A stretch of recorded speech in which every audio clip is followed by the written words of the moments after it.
একটি মেয়ে বাস্তব জীবনে কতটা অসহায় সেটা আজকে আপনাদের সাথে শেয়ার করবো। সো আসসালামু আলাইকুম, হ্যালো এভরিওয়ান, আশা করি সবাই ভালো আছেন, সুস্থ আছেন। Welcome to my another blog. আমি প্রতিদিনের মতো আজকের ব্লগটা দুপুর থেকে শুরু করেছি। আমি আজকে তেলাপিয়া মাছ দিয়ে জালি কুনা বোনা করবো, করলা ভাজি করবো এবং ইলিশ মাছের মাথা দিয়ে কচুরলতি রান্না করবো। আমি ভিডিও শুরুতেই বলেছিলাম যে একটি মেয়ের বাস্তব জীবনের কিছু কথা আপনাদের সাথে শেয়ার করবো। আমরা মেয়েরা বাস্তব জীবনে যে কতটা অসহায় সেটা শুধু আমরা মেয়েরাই জানি। বাস্তব জীবনে একটি মেয়ে কখনো তার পরিবারের কাছে, কখনো তার ইচ্ছের কাছে, কখনো তার স্বপ্নের কাছে, আবার কখনো তার ভালোবাসার কাছে। একটা মেয়ে তার জীবনের প্রত্যেকটা সময় অন্যের জন্য বেঁচে থাকে। জন্মের পর বাবা মায়ের জন্য, বিয়ের পর স্বামীর জন্য, সন্তান হবার পর সন্তানের জন্য। তার জীবনে কোনো চাওয়া পাওয়া থাকে না। যেটা থাকে তা হলো সবাইকে নিয়ে বেঁচে থাকার স্বপ্ন। একটি মেয়ে পারে না তার ইচ্ছে মতো চলতে, পারে না তার ছোট ছোট স্বপ্নগুলোকে পূরণ করতে, পারে না কাউকে ভালোবেসে সুখে থাকতে। যদি বাবা মায়ের কথা মতো চলে তাহলে সে খুব ভালো মেয়ে, আর যদি বাবা মায়ের অবাধ্য হয়ে চলে তাহলে সে খুব খারাপ মেয়ে। ভালোবাসার মানুষের হাত ধরে চলে গেলে ভালোবাসার মানুষটির কাছে সে খুব প্রিয়,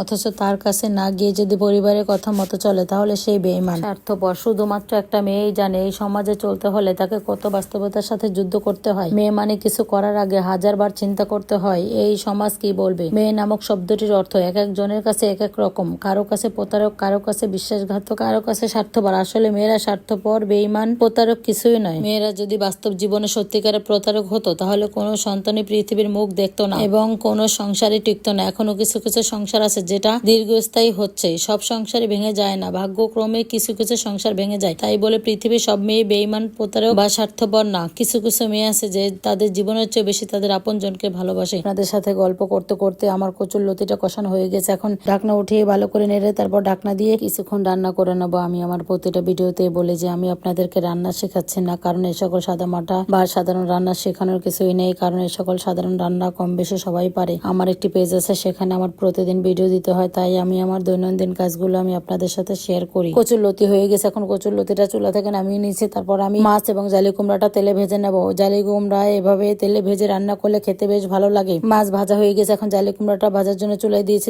আজকে জালি কুমড়াটা মাছ ভাজা তেল দিয়ে ভেজে নেবো, তাহলে জালি কুমড়া থেকে একটা অন্যরকম ফ্লেভার আসবে। মাছ এবং জালি কুমড়া ভাজা হয়ে গেছে, তারপর এক সাইডে রেখে চুলায় একটু কড়াই দিয়েছি। এর ভিতরে মাছ ভাজা তেল এবং সাথে আর একটু তেল দিয়ে এর ভিতরে বাটা পেঁয়াজ দিয়ে কিছুক্ষণ ভেজে নিয়েছি। বাটা পেঁয়াজের কাঁচা গন্ধটা দূর হওয়ার জন্য। বাটা পেঁয়াজের কাঁচা গন্ধটা দূর হওয়ার পর এর ভিতরে স্বাদমতো লবণ, হলুদের গুঁড়ো, মরিচের গুঁড়ো দিয়ে একটু তেলের সাথে ভেজে নিয়েছি। তারপর সামান্য একটু পানি দিয়ে মশলাটা খুব ভালো করে কষিয়ে নিয়েছি। মশলাটা কষানো হয়ে গেছে, তারপর এর ভিতরে আমি আগে থেকে ভেজে রাখা জালি কুমড়োটা দিয়ে ঢাকনা দিয়ে কিছুক্ষণ কষিয়ে নিয়েছি। কিছুক্ষণ কষিয়ে নেওয়ার পরে ঢাকনা উঠিয়ে ভালো করে নেড়ে পরিমাণ মতো ঝোলের পানি দিয়ে এর ভিতরে ভেজে রাখা মাছগুলো দিয়ে কিছুক্ষণ রান্না করে নেব। আপনাদের সাথে কথা বলতে বলতে আমার রান্নাগুলো শেষ। আজ পর্যন্ত আবার অন্য কোনো ভিডিও নিয়ে আপনাদের সাথে দেখা হবে। আমার ভিডিওটি যদি আপনাদের ভালো লাগে তাহলে পুরো ভিডিওটি দেখে একটি লাইক, কমেন্ট এবং শেয়ার করবেন ও আমার জন্য দোয়া করবেন। আসসালামু আলাইকুম, আল্লাহ হাফেজ। আশা করি সবাই ভালো থাকবেন, সুস্থ থাকবেন।